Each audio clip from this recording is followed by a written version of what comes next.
গল্পের শুরুতে আমরা একটা মেয়েকে দেখি যাকে কেউ কিডন্যাপ করে রেখেছে এবং তাকে ভয়ানকভাবে নানা রকম টর্চার করছে। মেয়েটা চিৎকার করছে, কিন্তু তবুও তার ওপর অত্যাচার চলতে থাকে। তারপর আমরা দুজন বন্ধু এলি আর স্টেফানিকে দেখি।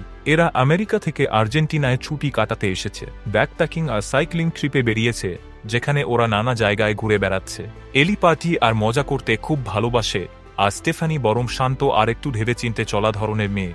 রাস্তায় চলতে চলতে ওরা একটা অনেক দূরের গ্রামে পৌঁছায়। গ্রামটা খুব সুন্দর, চারপাশে উঁচু পাহাড়, ঘন জঙ্গল আর নির্জন রাস্তা। কিন্তু যেহেতু ওরা আর্জেন্টিনা থেকে এসেছে, তাই ইংরেজিতে কথা বলতে একটু অসুবিধে হয়। এই সময় আমরা একটা মেয়ের মিসিং পোস্টার দেখি, যেখানে সেই মেয়েটার ছবি ছিল যাকে আমরা গল্পের শুরুতে টর্চার হতে দেখেছি। এলি আর স্টেফানি কয়েক সপ্তাহ ধরে ঘুরছে, আর আজ আর্জেন্টিনায় ওদের শেষ দিন। ওরা ভাবে এই গ্রামে এক রাত কাটিয়ে পরের দিন বেরিয়ে পড়বে। তবে এই গ্রাম নিয়ে একটা গুজব ছিল। এখান থেকে তরুণী মেয়েরা রহস্যজনকভাবে হঠাৎ করে গায়েব হয়ে যায়, আর তাদের আর খুঁজে পাওয়া যায় না। ওরা দেখে গ্রামের লোকজন যেন একটু অদ্ভুত আচরণ করছে আর ওদের দিকে অস্বাভাবিকভাবে তাকাচ্ছে। কিন্তু ব্যাপারটা ওরা পাত্তা না দিয়ে একটা লোকাল হোটেলে যায় রুম নেওয়ার জন্য।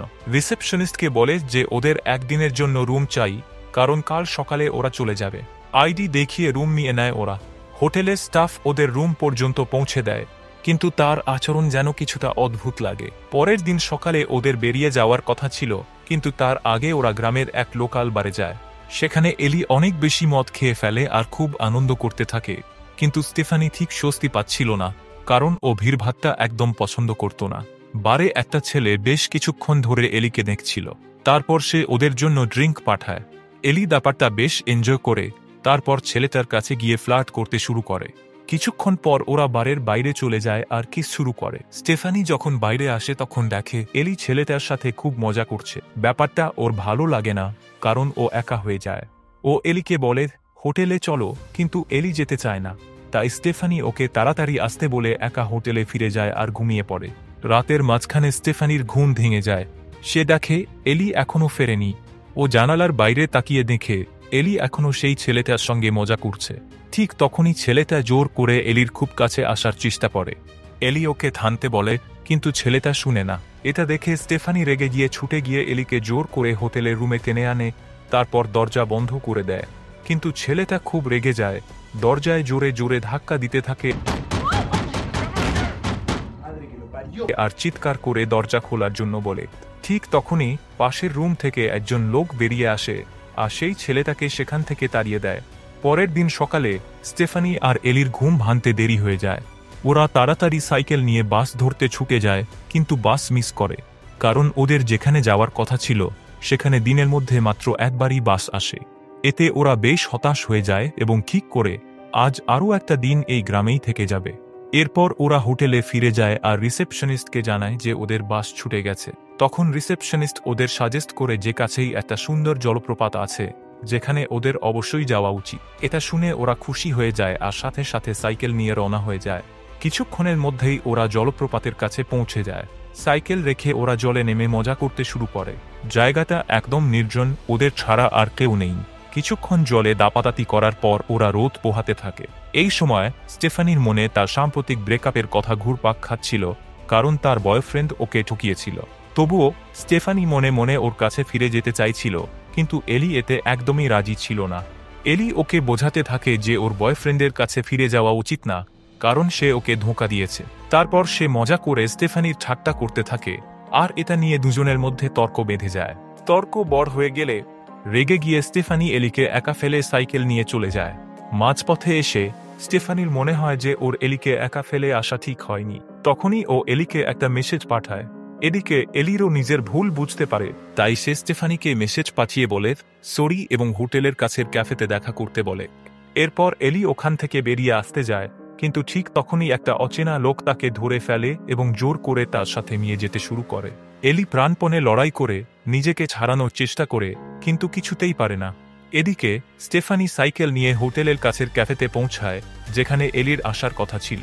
কিন্তু ও দেখে এলি সেখানে নেই, এমনকি ও সাইকেলও দেখা যাচ্ছে না। স্টেফানি বারবার এলিকে ফোন আর মেসেজ করে, কিন্তু কোনো উত্তর আসে না। এতে সে চিন্তিত হয়ে পড়ে। ঠিক তখনই ক্যাফের বাইরে একটা গাড়ি এসে থামে। সেই লোকটা বেরিয়ে আসে যে ওদের হোটেলের পাশের রুমে ছিল এবং আগের রাতে সেই ছেলেটার হাত থেকে এলিকে বাঁচিয়েছিল। তার নাম মাইকেল। মাইকেল স্টেফানির দুশ্চিন্তা দেখে জানতে চায় কি হয়েছে, কিন্তু স্টেফানি কিছু না বলেই সাইকেল নিয়ে জলপ্রপাতের দিকে রওনা দেয় এলিকে খুঁজতে এবং সেখানে খুব দ্রুত পৌঁছে যায়। মাইকেলও গাড়ি নিয়ে ওর পেছন পেছন চলে আসে। এটা দেখে স্টেফানি বিরক্ত হয়ে ওকে জিজ্ঞেস করে, তুমি আমার পিছনে আসছো কেন? মাইকেল উত্তর দেয়, আমি ভেবেছিলাম তোমার সাহায্যের দরকার হতে পারে, তাই এসেছি। তখন স্টেফানি ওকে জানায় যে এলি হারিয়ে গেছে আর ওরা শেষবার কথা বলেছিল এই জায়গায়। এরপর মাইকেল স্টেফানির সাথে মিলে এলিকে খুঁজতে থাকে, কিন্তু ওরা চারপাশ খুঁজেও এলির কোনো চিহ্ন পায় না, এমনকি ও সাইকেলও নেই। স্টেফানি তখন চিৎকার করে এলিকে ডাকতে থাকে, বারবার ফোন করে। ঠিক তখনই ঝোপের দিক থেকে একটা রিংটোন ভেসে আসে। ও দৌড়ে গিয়ে দেখে সেখানে এলির ফোন পড়ে আছে, কিন্তু এলির কোনো খোঁজ নেই। এটা দেখে স্টেফানি আতঙ্কিত হয়ে পড়ে এবং সঙ্গে সঙ্গে পুলিশকে ফোন করে। কিছুক্ষণ পর এক পুলিশ অফিসার গাড়ি নিয়ে আসে। স্টেফানি ওকে এলির ছবি দেখিয়ে জানায় যে ওর বন্ধু নিখোঁজ হয়েছে আর শেষবার এখানে ছিল। অফিসার জানতে চায় স্টেফানি কেন এলিকে একা রেখে গিয়েছিল। তখন স্টেফানি বলে, আমরা তর্ক করছিলাম তাই রেগে গিয়ে চলে এসেছিলাম। কিন্তু পুলিশ অফিসার খুব একটা গুরুত্ব দেয় না, বরং বলে এই এলাকায় আগেও অনেক মেয়ে নিখোঁজ হয়েছে। যদি এলি নিজে ফিরে না আসে তবে হয়তো ও অন্য মেয়েদের মতো হারিয়ে গেছে। এটা শুনে স্টেফানি রেগে যায়। অফিসার বলে চাইলে ও একটা মিসিং রিপোর্ট দায়ের করতে পারে। এরপর স্টেফানি পুলিশ গাড়িতে চড়ে স্টেশনের দিকে রওনা হয়। রাস্তায় অফিসার স্টেফানিকে বলে, তোমার মাইকেলের কাছ থেকে দূরে থাকা উচিত এবং কোনো অচেনা লোকের ওপর বিশ্বাস রাখা ঠিক না। স্টেফানি তখন উত্তর দেয়, আমি এত সহজে কাউকে বিশ্বাস করি না। তারপর স্টেফানি অফিসারের সঙ্গে পুলিশ স্টেশনে গিয়ে মিসিং রিপোর্ট লেখায়। ও চায় যে অফিসার তৎক্ষণাৎ এলিকে খুঁজতে যাক, কিন্তু পুলিশ এটা খুব একটা গুরুত্ব দেয় না। ও বলে যে যদি এলি আগামীকাল পর্যন্ত না ফেরে তখন খুঁজতে যাবে। এটা শুনে স্টেফানি হতাশ হয়ে স্টেশন থেকে বেরিয়ে এসে গ্রামবাসীদের কাছে সাহায্য চাইতে থাকে, কিন্তু গ্রামের লোকজন ওকে উপেক্ষা করে আর মনে হয় যেন ওরা কিছু লুকোচ্ছে। তখনই স্টেফানির নজর যায় সেই ছেলেটার দিকে যে সেদিন রাতে এলির সঙ্গে বাজে ব্যবহার করছিল আর যাকে মাইকেল তাড়িয়ে দিয়েছিল। ছেলেটা কিছু খাবার দাবার নিয়ে গ্রামের বাইরে যাচ্ছে। স্টেফানিকে দেখে হঠাৎ ও পালাতে শুরু করে। এতে স্টেফানির সন্দেহ হয়, তাই ও ছেলেটার পেছনে ধাওয়া করে, কিন্তু ছেলেটা বুদ্ধি করে ওকে ফাঁকি দিয়ে উধাও হয়ে যায়। স্টেফানি আবার হোটেলে ফিরে আসে আর দেখে যে কেউ ও সাইকেল খারাপ করে দিয়েছে। এটা দেখে ও অবাক হয়ে যায় আর চিন্তিত হয়ে পড়ে। ও বুঝতে পারে না কে এটা করেছে আর কেন। এখন স্টেফানি মাইকেলের সঙ্গে কথা বলতে ওর হোটেলের রুমে যায়, কিন্তু সেখানে মাইকেল ছিল না। স্টেফানি ঘরে ঢুকে মাইকেলের ব্যাগ খুলে দেখে, কারণ এখন আর ও কারো উপর বিশ্বাস করতে পারছিল না। ব্যাগে ও এলির ব্রেসলেট খুঁজে পায়, যেটা এলি সবসময় পরে থাকত। এটা দেখে স্টেফানির বিশ্বাস হয়ে যায় যে এলির গায়েব হওয়ার পেছনে মাইকেলের হাত আছে। ও সঙ্গে সঙ্গে ব্রেসলেট নিয়ে সেই পুলিশ অফিসারের কাছে যায় আর জানায় যে এটা মাইকেলের ব্যাগ থেকে পাওয়া গেছে। ও বলে যে মাইকেলকে এখনই ধরতে হবে, কিন্তু পুলিশ অফিসার সাহায্য করার পরিবর্তে বলে যে পরে দেখবে। স্টেফানি কিছুক্ষণ অপেক্ষা করে, কিন্তু অফিসার কোনো ব্যবস্থা নেয় না, তাই ও নিজেই কিছু করার সিদ্ধান্ত নেয়। স্টেফানি হোটেলের মালিকের গাড়ির চাবি চুরি করে আর গাড়ি নিয়ে বেরিয়ে পড়ে। পথে ও সেই ছেলেটাকে দেখতে পায় যে আগে ওর কাছ থেকে পালিয়ে গিয়েছিল। ছেলেটা স্কুটি নিয়ে গ্রামের বাইরে যাচ্ছে। স্টেফানির সন্দেহ হয় যে এই ব্যাপারের সঙ্গে ও কোনোভাবে জড়িত, তাই ও সঙ্গে সঙ্গে ওর পিছু ধাওয়া করে, কিন্তু একটু সামনে গিয়ে ছেলেটা হঠাৎ অদৃশ্য হয়ে যায়। স্টেফানি একটা নির্জন এলাকায় পৌঁছে যায়, যেটা অনেকদিন ধরে ফাঁকা পড়েছিল। জায়গাটা খুব বিপজ্জনক আর শুনশান ছিল, যেখানে কেউ আসা যাওয়া করত না। ও এলিকে খুঁজতে থাকে, তখনই হঠাৎ মাইকেল সেখানে হাজির হয়। স্টেফানি মাইকেলকে দেখে প্রশ্ন করতে শুরু করে, তুমি এখানে কি করছো? এটা দেখো, এই ব্রেসলেট তোমার ব্যাগে পাওয়া গেছে আর এটা এলির। স্টেফানি রাগে চিৎকার করে ওঠে, কিন্তু মাইকেল শান্তভাবে জবাব দেয়, এটা এলির ব্রেসলেট নয়, এটা আমার গার্লফ্রেন্ডের। আমরা দুজন ট্যুরিস্ট ছিলাম আর ঘুরতে এসেছিলাম এই গ্রামে, কিন্তু একদিন ও হঠাৎ গায়েব হয়ে যায় আর তখন থেকে আমি ওকে খুঁজছি। আমি পুলিশ অফিসারের কাছেও গিয়েছিলাম, কিন্তু ও কোনো সাহায্য করেনি। এটা শুনে স্টেফানির খারাপ লাগে। ও মাইকেলের কাছে ক্ষমা চায়। মাইকেল বলে যে এই গ্রামে হিউম্যান ট্রাফিকিংয়ের একটা বিশাল নেটওয়ার্ক চলছে। এখানে অনেক ট্যুরিস্ট মেয়ে আগেও হারিয়ে গেছে, আর হয়তো এলি আর আমার গার্লফ্রেন্ডও সেই চক্রের কবলে পড়েছে। এটা শুনে স্টেফানির মাথা ঘুরে যায়। মাইকেল বলে, আমাদের যত তাড়াতাড়ি সম্ভব ওদের খুঁজে বের করতে হবে। ওরা দুজন আলাদা হয়ে সেই পরিত্যক্ত জায়গাটায় এলি আর মাইকেলের গার্লফ্রেন্ডকে খুঁজতে থাকে। এরপর পুলিশ অফিসার তার গাড়ি নিয়ে সেখানে পৌঁছায় আর দেখে যে বাইরে একটা গাড়ি দাঁড়িয়ে আছে, যেটা স্টেফানি নিয়ে এসেছিল। অফিসার সামনে এগিয়ে গেলে সেখানে মাইকেলকে দেখতে পায়। তখন মাইকেল জানায় যে সে তার গার্লফ্রেন্ডকে খুঁজতে এখানে এসেছে। অফিসার মাইকেলকে তার গাড়িতে বসিয়ে নেয় এবং দুজন একসঙ্গে সেখান থেকে বেরিয়ে যায়। অন্যদিকে স্টেফানি তখনও এলির খোঁজ করছিল। হঠাৎ সে দেখতে পায় সেই স্কুটিটা, যেটা সেই ছেলের ছিল যাকে সে ফলো করছিল। সে আস্তে আস্তে এগিয়ে গিয়ে স্টেফানি দেখতে পায় এলি একটা জায়গায় দড়ি দিয়ে বাঁধা আর সেই ছেলেটা তাকে টর্চার করছে। এলি চিৎকার করছে, কিন্তু আশেপাশে কেউ নেই। ওই ছেলেটা তখন টিভি দেখতে থাকে। ঠিক তখনই তার ফোনে একটা কল আসে। সে বলে, আমি আজই মেয়েটাকে নিয়ে আসছি। এটা শুনে স্টেফানি ভয় পেয়ে যায়, কিন্তু সে একটা সুযোগ খোঁজে। ছেলেটা ফোনে কথা বলার সময় সে চুপচাপ জেনারেটর বন্ধ করে দেয়, যাকে তার মনোযোগ অন্যদিকে যায়। তারপর লাইট নিভে যায় আর টিভিটাও বন্ধ হয়ে যায়। যেমন ভাবা হয়েছিল তেমনটাই হয়। ছেলেটা জেনারেটর ঠিক করতে যায়, আর এই ফাঁকে স্টেফানি দড়ি খুলে এলিকে ছাড়ানোর চেষ্টা করে। ঠিক তখনই ছেলেটা তাদের দেখতে পেয়ে যায়, কিন্তু এর মধ্যেই এলি পুরোপুরি মুক্ত হয়ে যায়।